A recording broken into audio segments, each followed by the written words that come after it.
معزز ناظرین، السلام علیکم ورحمۃ اللہ وبرکاتہ۔ پاکیزہ دین میں خوش آمدید۔ صبح اور شام یہ کلمات پڑھیں اور کمال دیکھیں۔ جو شخص صبح اور شام یہ کلمات روزانہ پڑھ لے تو اسے کوئی چیز ضرر نہ پہنچائے گی اور وہ ناگہانی آفتوں سے محفوظ رہے گا۔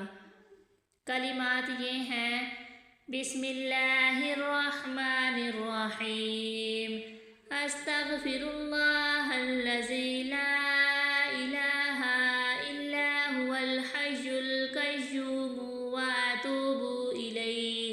یہ کلمات آپ نے 3 مرتبہ پڑھنے ہیں۔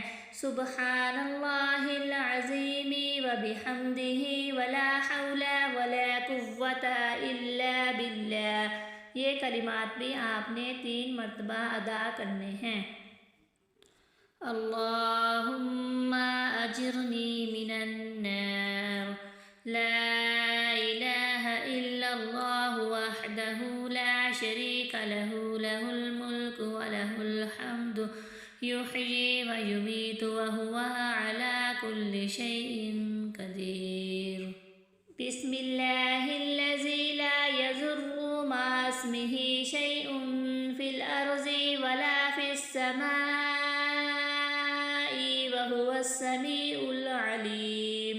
یہ کلمات بھی آپ نے 3 مرتبہ ادا کرنے ہیں۔ اعوذ بکلمات اللہ التامات من شر ما خلق، رضیت باللہ ربا وبالاسلام دینا وبمحمد رسولا نبیا۔ یہ کلمات آپ نے 3 مرتبہ ادا کرنے ہیں۔ حسبی اللہ لا الہ الا هو علیہ توکلت وہو رب العرش العظیم۔ یہ کلمات آپ نے 7 مرتبہ پڑھنے ہیں۔